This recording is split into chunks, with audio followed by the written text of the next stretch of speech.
your treasure, and I'm back with a video to talk about some things and update you guys on some things I have going on. So if you guys watched my last video, also this is gonna be a look thing, and I'm about to take a bite of this pizza. But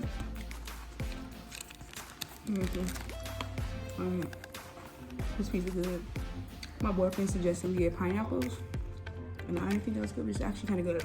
But anywho, so if you guys watched my last video, I talked about my plans now that I'm done with college, what's next for me, what am I going to be putting my time into, and basically it was centered around basically studying for the LSAT, getting prepared for the LSAT, and things like that. And I was scheduled to take my test January, I believe 16th or 15th. And so basically my mom, she been wanting me to take the test. She suggested I take it in November, but I let her know, I wasn't ready. I needed to study a little bit longer, and then I'll be ready.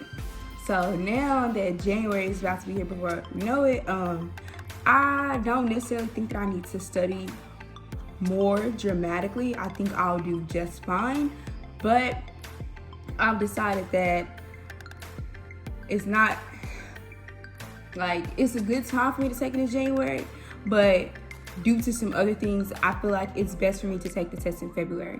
So the reason that I feel like, oh my gosh, like why this decision is so hard and it's so crucial and like hard for me to decide whether or not I want to take this test in January or February is because my dream law school that I want to apply to, the applications are due in March, and I don't want to risk taking the test in February and not get my results back in time and be able to submit my application in time, and get like a decision, before the deadline and things like that, and be able to know if I'll be starting at this law school in August. That's the thing that's been like holding me back from deciding if I want to take the test in February. Although you can still submit your law school applications without your LSAT score, but it's just kind of it doesn't really make a lot of sense kind of in a way, because although you can submit the application, your application is still going to be contingent on that score of the LSAT. So I'd rather submit my law school application with everything in order and everything done.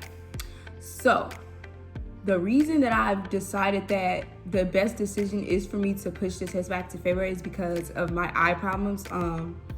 I have a rare eye disease called keratoconus. I know I've mentioned it a few times on my channel. People who watch my channel daily, I probably talk about it. Or if you just know me personally, you know about the problems that I have with my vision.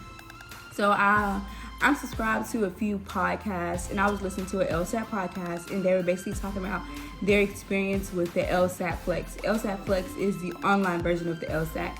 And I've had a lot of experience with online exams this year because of everything being switched to online, asynchronous, and things like that.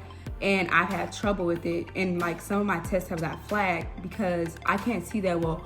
So when it comes to like a computer, like I have to get really close to the screen, and it could look like you're cheating or something, or looking at something, and it could cause flags to the computer and cause your test to be thrown out or cause you to have to retake the test.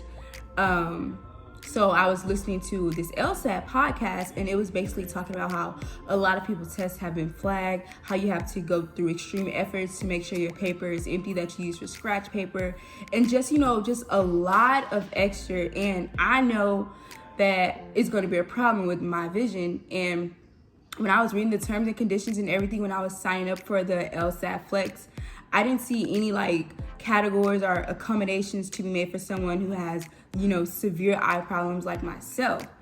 So basically, everyone who's been praying for me and wishing me luck and helping me and telling me, be prepared for this test in January, I'm here to tell you guys that I am moving back the date to February, because in February, that's when they're going to start offering in-person exams again instead of only the online versions of the exam.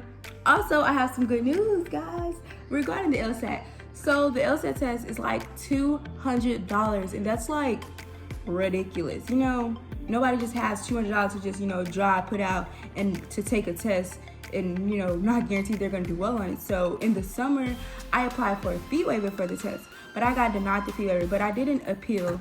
And I got an email saying that I had to write a letter why I feel like them not like giving me the waiver was in error, etc., etc.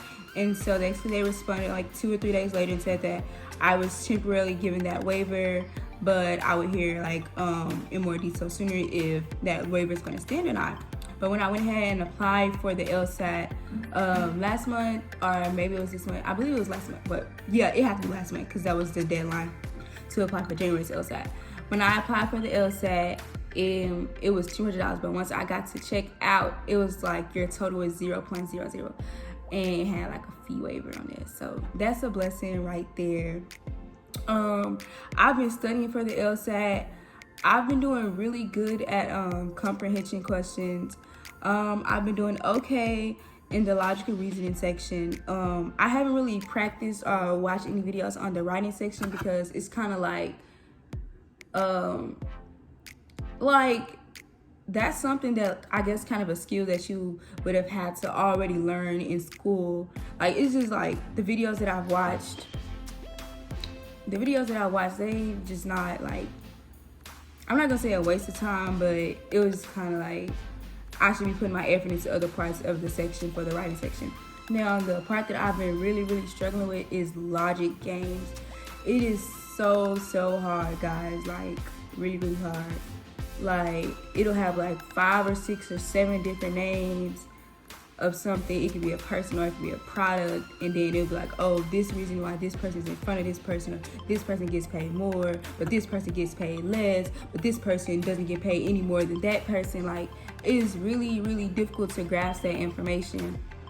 And yeah, I found trouble like with that a lot, but I get so happy on like sections that I already know I'm pretty good at. It's funny how this is supposed to be a mukbang and it really just turned into a talk with Treasure, because y'all know Treasure let us talk, you know. So basically, I'm going to end the video right here, just informing you guys that I've changed my LSAT date to February. Don't forget to like, comment, and subscribe.